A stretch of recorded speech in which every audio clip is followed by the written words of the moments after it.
Assalamualaikum warahmatullahi wabarakatuh. Di sini saya Dia dan Dewi. Saya ingin menjelaskan tentang asas-asas administrasi pendidikan Islam. Baik, di sini ada pengertian dari administrasi pendidikan Islam. Menurut para judi Atmossidorjo, administrasi adalah pengendalian dan penggerak dari suatu organisasi sedemikian rupa sehingga organisasi itu menjadi hidup dan bergerak menuju ketercapaian segala sesuatu yang telah ditetapkan oleh administrator, yakni kepala organisasi. Administrasi pendidikan Islam adalah proses memanfaatkan sumber daya pendidikan Islam melalui kerja sama sejumlah orang dengan melaksanakan fungsi perencanaan, pelaksanaan, dan evaluasi untuk mencapai tujuan pendidikan Islam secara efektif. Lanjut, ada ruang lingkup administrasi pendidikan Islam. Ada beberapa contoh jenis administrasi pendidikan Islam, antara lain administrasi material, yaitu kegiatan administrasi yang menyangkut bidang-bidang materi atau benda-benda seperti ketausahaan, sekolah, administrasi keuangan, dan lain-lain. Administrasi personil, yaitu kegiatan administrasi yang mencakup di dalamnya administrasi personil, guru, dan pegawai sekolah, dan juga administrasi secara peserta didik. Yang ketiga, administrasi kurikulum, yaitu kegiatan administrasi yang mencakup di dalamnya penyusunan kurikulum, pembinaan kurikulum, dan pelaksanaan kurikulum. Selanjutnya ada tujuan administrasi pendidikan Islam. Ada beberapa tujuan administrasi pendidikan Islam, antara lain memudahkan pekerjaan administrasi dan bidang pendidikan, kedua menciptakan iklim rohani, psikologis, dan sosial, ketiga meningkatkan moral dan semangat kesetiakawan di antara individu, yang keempat meningkatkan produktivitas para pekerja, yang kelima meningkatkan kemampuan pekerja dan mempertinggi pengetahuan, keterampilan, dan sikap. Yang keenam, mengadakan perubahan yang diinginkan dalam proses pendidikan. Dan yang ketujuh, menghubungkan antara proses pendidikan dan tujuan-tujuan.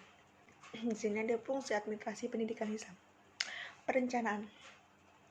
Burhanuddin tahun 1944 mengemukakan bahwa perencanaan pendidikan merupakan proses pemikiran yang sistematis, analisis, dan rasional tentang apa yang dilakukan, bagaimana melakukannya, siapa yang akan melaksanakannya, dan kapan kegiatan tersebut dilaksanakan, dan merangka peningkatan mutu pendidikan yang lebih efektif dan efisien. Yang ketiga, pengorganisasian. Koordinasi merupakan aktivitas membawa orang-orang, material, pikiran, teknik, dan tujuan ke dalam hubungan yang harmonis dan produktif dalam mencapai suatu tujuan. Ada komunikasi. Dalam komunikasi yang menjadi titik penekanan adalah sikap dan perbuatan orang-orang dalam struktur organisasi itu sendiri. Yang kelima, supervisi. Fungsi supervisi berarti aktivitas untuk menentukan kondisi atau syarat esensial yang akan menjamin tercapainya tujuan pendidikan itu sendiri. Baik, di sini ada kepegawaian, yaitu dalam pegawaian yang menjadi titik penekanan adalah personal pegawai itu sendiri. Aktivitas yang dilakukan antara lain menunjukkan memilih atau menetapkan dan membimbing personal pegawai. 7. Ada pembiayaan. Fungsi pembiayaan merupakan perencanaan biaya yang diperlukan, bagaimana penggunaannya sampai dengan pengawasan agar dalam penggunaan dana tepat sasaran.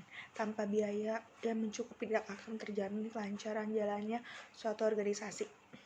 Ada juga pola-pola administrasi pendidikan Islam. Pertama, administrasi authoritarian. Administrasi model ini dianggap paling jauh dari semangat ajaran Islam. Cirinya adalah sebagai berikut. Pemimpin administrasi condong untuk menekankan ide kekuasaan resmi dan bergantung sepenuhnya terhadap undang-undang dan peraturan. Pemimpin ini bekerja sendiri dalam merancang kebijakan pekerjaan di sekolah atau lembaga pendidikan. Kekuasaan dan pola ini cenderung menjenjang dari atas ke bawah. Pola administrasi seperti ini bergantung kepada sistem pengawasan ketat dan supervisi terus-menerus dan tidak ada kepercayaan terhadap pekerja. Administrasi anarki. Pola ini bertentangan dengan pola administrasi authoritarian, yaitu administrasi yang tidak memberi supervisi atau bimbingan positif bagi kelompok yang ada dalam lembaga, tetapi dibiarkannya kelompok ini bebas mengerjakan berbagai kerjanya. Pola administrasi ini juga disebut dengan administrasi tidak terpimpin. Yang ketiga, ada administrasi demokratis. Apaan sih administrasi ini? Yaitu pola administrasi ini berada di tengah-tengah antara dua pola administrasi di atas. Ini dianggap pola administrasi yang tepat. Itu kan? Pola ini sangat dekat dengan ajaran Islam. Materi terakhir, ada prinsip umum administrasi pendidikan Islam. Ada beberapa ketentuan prinsip umum pendidikan Islam, antara lain prinsip menekankan iman dan akhlak dalam kerja administrasi. Kedua, prinsip keadilan dan persamaan. Dan yang ketiga, prinsip bermusyawarah. Keempat, prinsip pembagian kerja dan tugas. Kelima, berpegang dalam pada perencanaan organisasi, supervisi, pengawasan, dan follow up. Dan yang keenam, prinsip penghargaan pergaulan dan hubungan baik dengan para pekerja. Baik, kurang lebihnya mohon maaf. Wassalamualaikum warahmatullahi wabarakatuh.